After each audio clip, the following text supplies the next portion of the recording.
When families are navigating dementia care, they're often making emotional, high stakes decisions without a roadmap. Today's guest helps families and professional caregivers see what others miss. Carrie Aalberts, also known as Dementia Darling, is a dementia educator with a background in gerontology and years of experience supporting caregivers through some of the hardest decisions they'll ever make.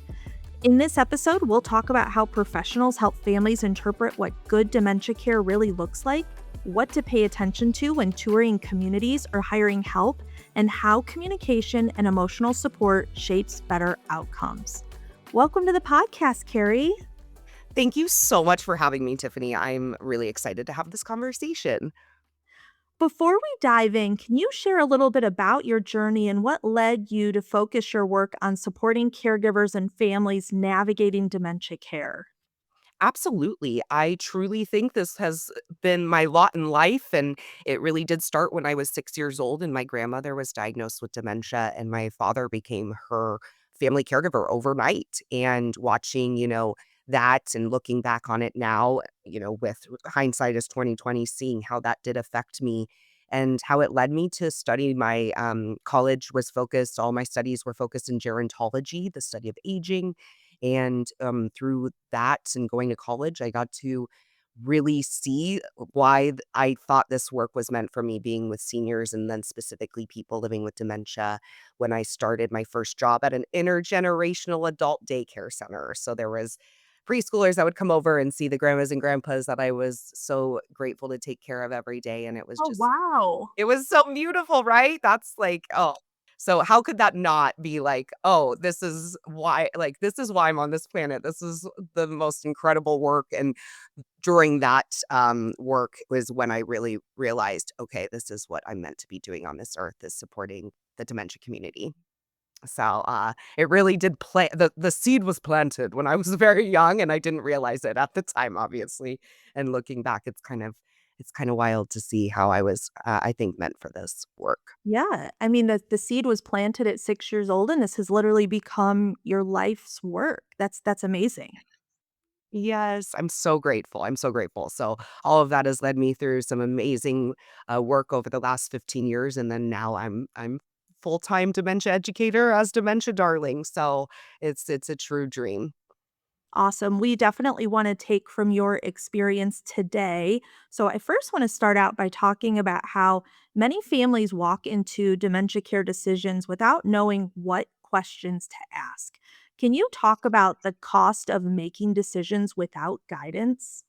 Absolutely. And I mean, first off, dementia caregiving is a completely new language and world. So we need to give ourselves some grace in knowing you don't just wake up and say, I know what to do in this situation. That's just not how it works. You have to learn this whole new world.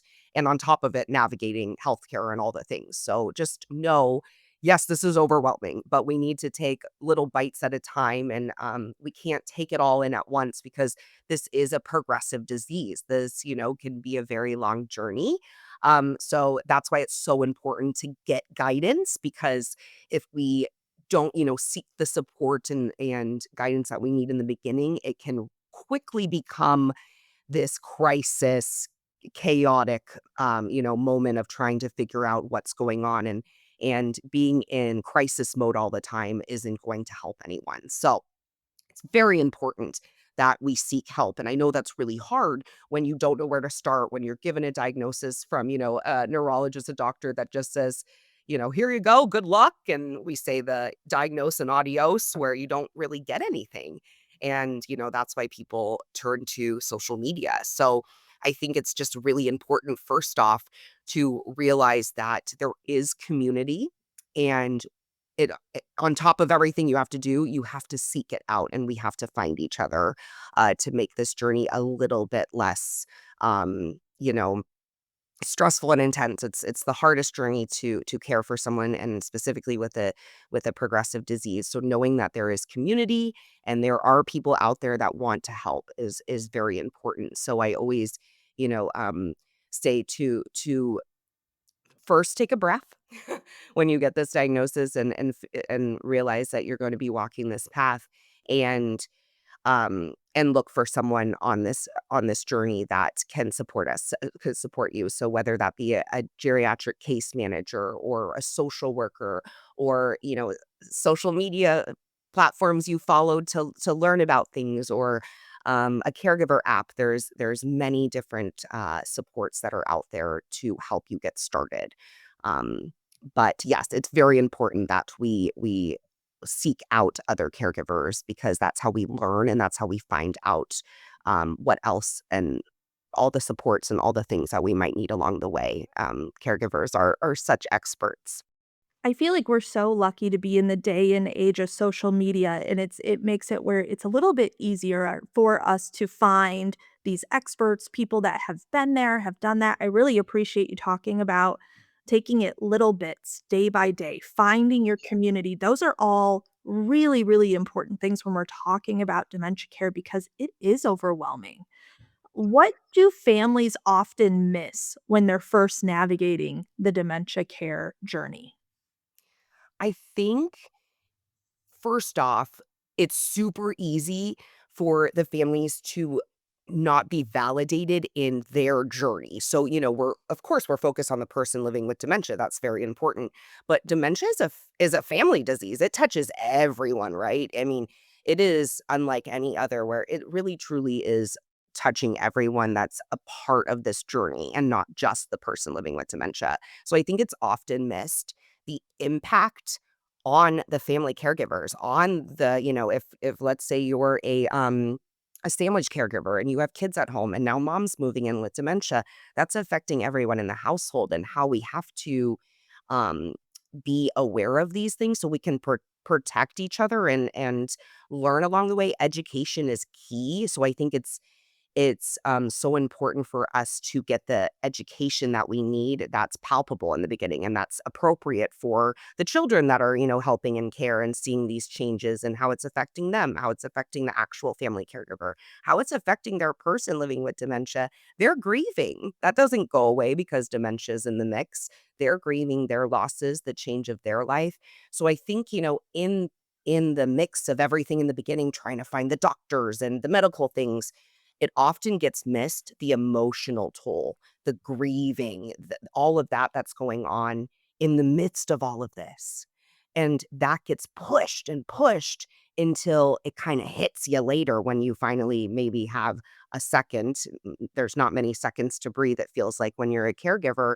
But those parts of caring for our own hearts and minds easily gets pushed off and put on the back burner. So I think we need to stop and remember that we're all human, and we have to acknowledge the grief. We have to say that's valid, and this is really hard.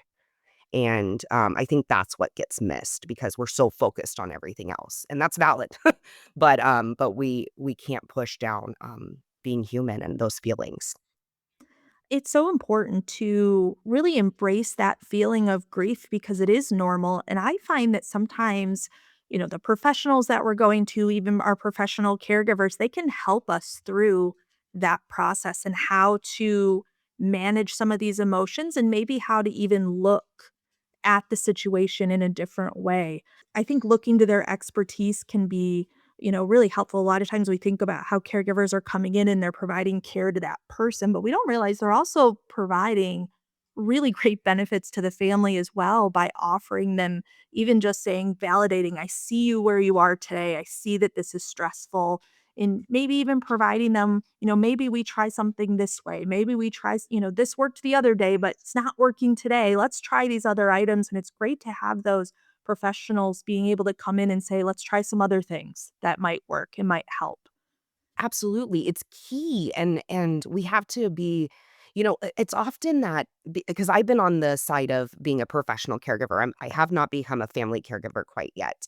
And in those situations, sometimes I've had bad bosses that kind of say, okay, keep your distance from families. You don't want to say the wrong thing. There's liability, da da da da da.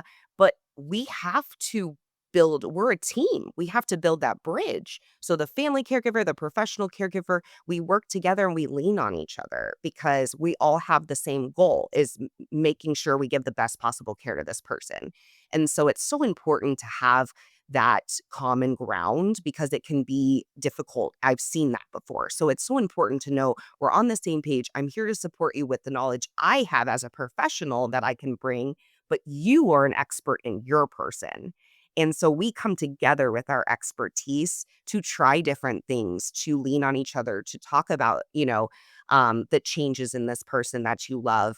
And as you said, the different mindsets that different caregivers can bring, I think it's helpful too for the professional caregiver to come in because they have kind of that distance that, I didn't know your loved one like you do. I don't have this. So I can kind of show you the mindset of taking the person and the dementia separately, and seeing, remembering, okay, this is the disease, this is not my person. And just because, they don't maybe remember my name, that doesn't mean they don't love me. Their heart hasn't changed. It's just unfortunately their mind has changed, in these ways. And yeah, those mindset shifts are everything. And sometimes we need that outside person to help us get there. And yeah, it's just these relationships are so important. Some of the biggest decisions families make involve choosing a place or bringing help into the home. What should families pay attention to when researching both of these options? So important. The first thing is trust your gut. Trust your gut. I hear so many caregivers that go, "Oh, I wish I just listened to that little thing inside of me that said this wasn't the right, fit." Trust your gut. Also, you need to really look into the education and training that the staff is getting. The care frontline staff is, making sure that they have up-to-date education on dementia and that they actually have this experience because as we said earlier, this is a whole other world of care. This is another level of care. This is something that is a different language and world because dementia is so complex. And so yes, the education is number one. Asking point blank to the management, what does your education process look like for your care staff? And you don't have to know, oh, all the credentials and things by heart. That's not realistic, but just knowing that they're getting consistent and up to date information and that it's not just a couple videos when they sign on to the job, that this is, you know, dementia education should always be growing and building on top of what they're learning. So that's a big sign. And if they can't give you a clear answer, that's a red flag. I really appreciate you talking about the training as a person who helps our owners at ComForCare and at your side with what training are they providing? What tools are they giving to their caregivers to be successful in the homes? We've created Dementia Wise, which is a program that's going to the number one goal is to help our clients have better days and to support the family, support the clients, and so it is so important, and like you said, if they can't tell you very clearly what they're doing to help their caregivers have that knowledge, and we always think of it as setting people up for success. We wanna give you all the tools that you need to be successful, and training is just that. Of course, it's one of those things that, we all look at and go, "Ugh, I don't wanna do training. I don't wanna do something extra," but it really does benefit, and that's another thing. We realize we're taking people's time, so we're making sure that the content that we give them is something that's gonna be worthwhile and something that's gonna help them actually, like we said, create those better days. That's huge. Can you talk about communication cues that signal respectful dementia care? I think that's also important. Absolutely.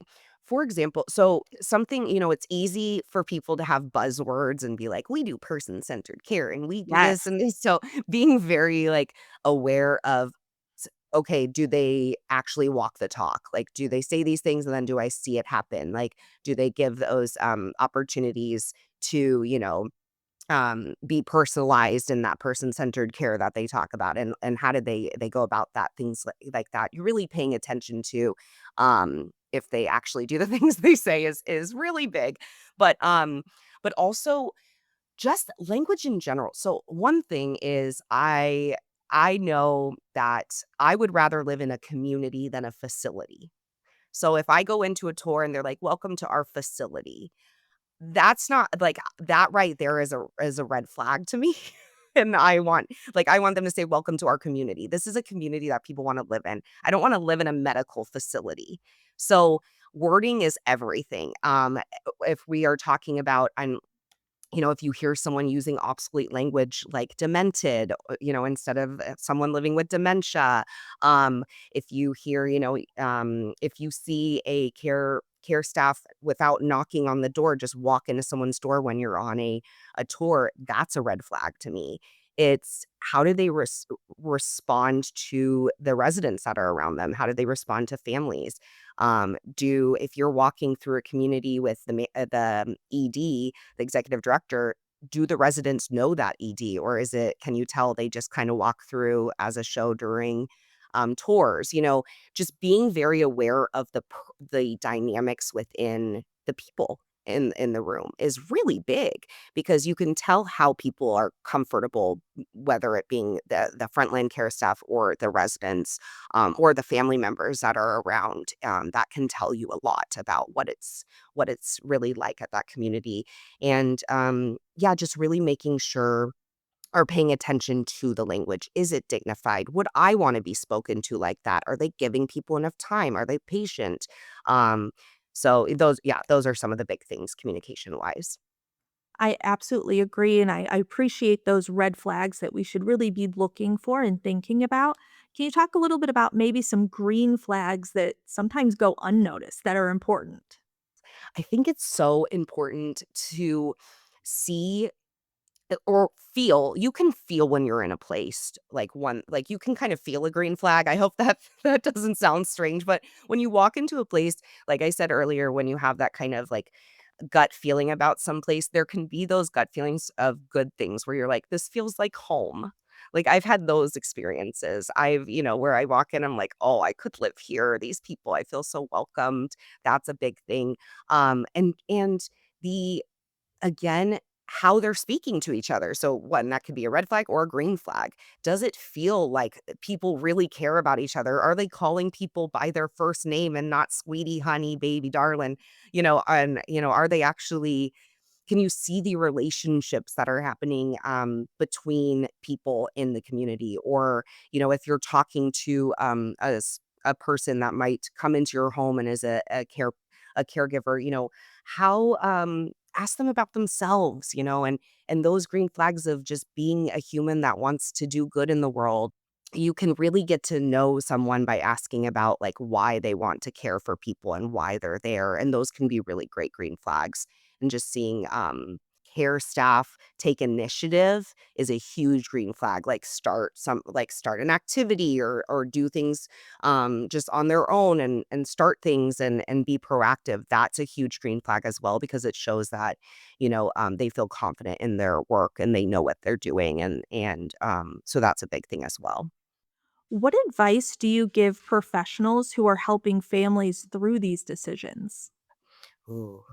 I definitely tell them to not rush. We don't want to rush this huge decision. As we know, you know, g- bringing someone into our house or bringing our person, moving them into a community, these are big decisions. This is big. I get it. It's heavy and it's a lot to think about. So giving yourself time and letting yourself see your options is so important. So that's when you really want to ask questions to um if you want to work with a social worker, let's say, or a someone that can help you find different resources in your area, seeing the actual choices that you have is really big. I know it can be hard because we're in the thick of it. We don't have time to tour. We don't have time to call everyone. And we just see one place and we're like, let's do it. I totally get that. But taking a step back and taking time to at least, talk and look around for more than one place to see what else is out there is very helpful. But again, to not rush through it. It's so important not to make decisions in the midst of crisis, but I know it can be really difficult, right? Maybe you're in a hospital and you have to figure it out, or you can't get discharged with your person. So in those moments of crisis, really asking for professional help, asking for, help from other people that might might be able to direct us in the right direction. Being in the moment with these families is so important, and validating them and saying, "This is hard. This is really hard. I get that this is a lot at one time to do, and, I'm here, to listen, and you are whatever you choose is the right choice." Some families, you often hear, "Oh, I would never get help. I can do it all." And then other caregivers feel guilt for choosing a different path. So us as professionals validating people in their choices is so vital, and saying, "You are doing a great job at something so difficult. And, how can I support you? How can I talk through things with you? What is important to you? What is important to your loved one?" Is the most, vital thing. And just being present with people and validating them, I think, is the most important thing as professionals, because we often think, "Oh, we're the expert in this situation," and no one's an expert in these things. It's so delicate and so personal, and we have to remember that they're just as much of an expert in this as we are, and we need to meet in the middle and support them through this. As we've been talking about, care decisions are often colored by grief, guilt, and emotional strain. How do we look at dementia beyond the tragedy narrative? Yes. Oh my gosh. Well, it's so important to look beyond, this. We've been kind of told, life's over after dementia diagnosis, and that's that. I often share, I saw it once when Bruce Willis and his FTD diagnosis became, more known. Is I saw an article that said, Bruce Willis can no longer experience joy. And I couldn't believe that this was a narrative that's out there when that is the furthest from the truth. And so I think it's really important for us to speak in a way that is that more positive language, that, not at the losses that are happening, but what is still there. What is it that we can still do with our people? Yes, we're losing things, but we have to be present in the moment of what we can still do. And really focusing on, there is still life to live. There are still, you can learn when you have dementia. You can learn new things, you can have new experiences, you can travel, we just have to adapt. And joy changes throughout life, but it's still there. And so really, showing these parts of dementia, that life can still be lived. We don't need to keep our people locked up inside, but they're still a part of the world and society. So it's really important for us to use dignified language, to not use, like I said earlier, demented. That is such an obsolete word. We do not need to ever be using that. People are living with dementia, and they can live well when we show this, that it's possible. So I think it's just extremely important for us, not only for the people living with dementia, looking forward at, again, could be 20 years of their life. There is so much there, but also for their families. There is still so much that we can do, and we just have to adapt along the way. So we have to show the joy. We have to show the other side of dementia. Yes, it sucks. Yes, it's so hard, but there's also joy. Yes, and joy and grief can coexist. You're absolutely right. There's going to be difficult days, and then there's going to be days that are great, and we do find joy in them. I know, with our clients, we use music. We do joyful memories. And so we will use music, and that is unlocking memories that they don't normally have access to. And I can tell you firsthand, I've seen people experiencing joy when a song comes on, maybe from their childhood or different times in their life, and it can bring back memories that they didn't have access to before we were listening to that song. So joy can still be had, and there's so many things, not even just music, but I've seen people utilizing art and doing so many things to release memories and to have joyful times. There are also going to be good days with dementia care. And so that's important to know. It's not all doom and gloom. While it is definitely not something that we wanna go through, we can find those joyful moments throughout. I wanna go back and talk a little bit more about caregivers. How can caregivers hold space for families without absorbing the emotional weight? How do they also acknowledge emotion without overstepping? Caregivers are sometimes on this tightrope of being helpful but not overstepping in a way. Absolutely, and that's so hard, right? Especially when you're emotionally intertwined, when you start to really, get close to the family and the person you're caring for, and then you're like, I know at least for me, I've gotten emotional and it's like, "Oh my gosh, I need to take a step back. This is their family member. This is not about my emotions," and that can be really hard. So I validate that for sure.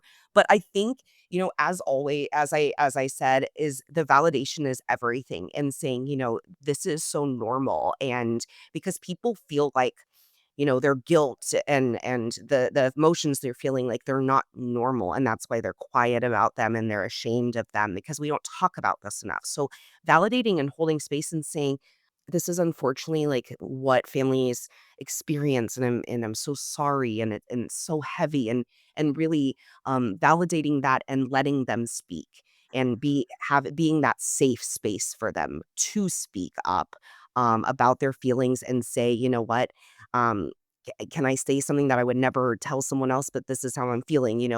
Families sometimes they want to be heard, and sometimes we have to give them the permission. It's sometimes we need Yes. permission, and I know that might sound weird, but sometimes we have to say, you're allowed to be mad.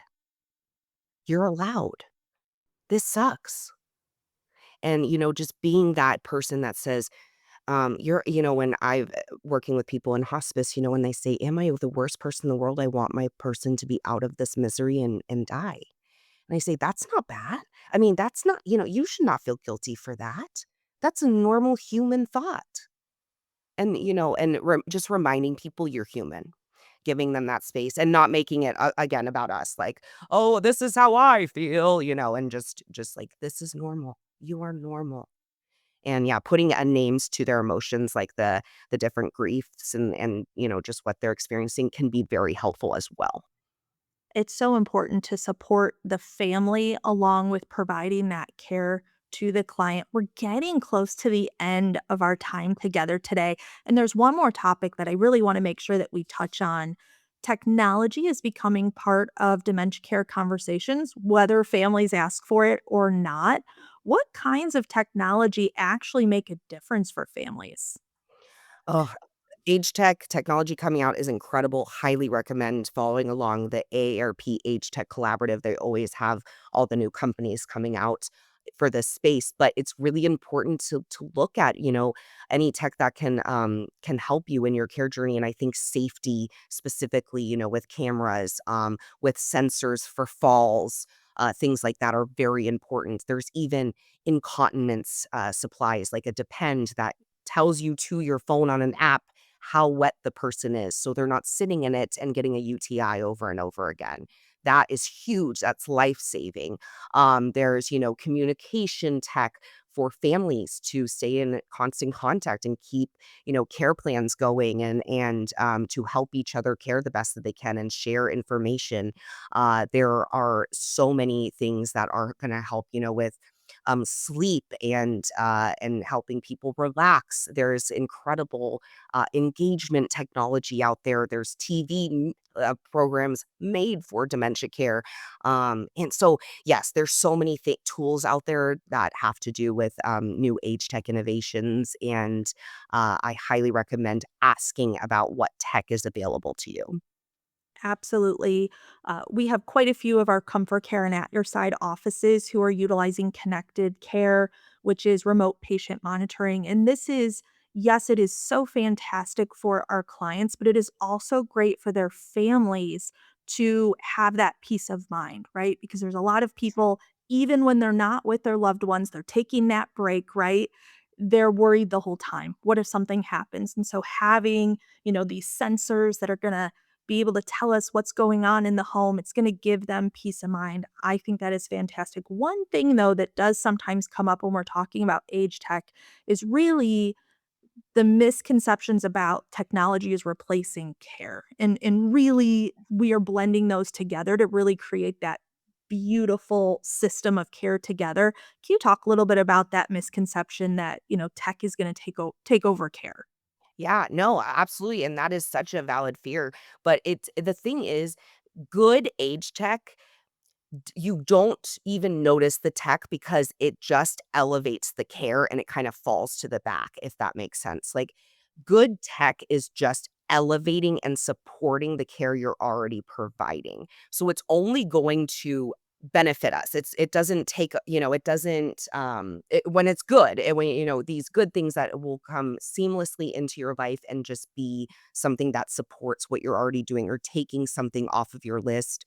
For example, there's these smart toilets that will be in senior care communities one day, and it does the scanning of what's in the toilet, so caregivers don't even have to look in the toilets anymore. It sends it right to the computer and says, "This person might be getting sick because of this in their stool," and, like, things like that will take away the things that, we don't necessarily need to be doing. Something else can be doing that, and now we have more time to engage intentionally and personally with people because we don't have to now do this thing that tech can do for us, for example. So, there's just yeah, it's good tech only supports us and is very high touch, person-centered tech, and, it really is going to make our lives easier and help us provide better quality care when we don't have to waste time doing little things that tech can do. You're absolutely right. And gosh, it's so exciting to just think about some of these things that are coming and just the way that they will affect the industry overall. Carrie, as we conclude our time with you today, what's one piece of guidance you wish every family and professional caregiver understood when navigating dementia care decisions together?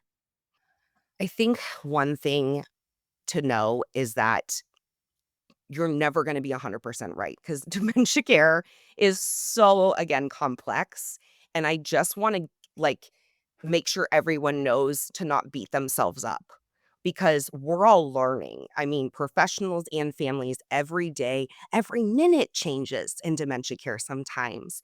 So, just knowing that you're doing the best you can with the knowledge you have. And there's no system truly put in place for dementia caregivers. We're all kind of just floating around trying to grab what we can from amazing people that are putting, content out and help out and resources.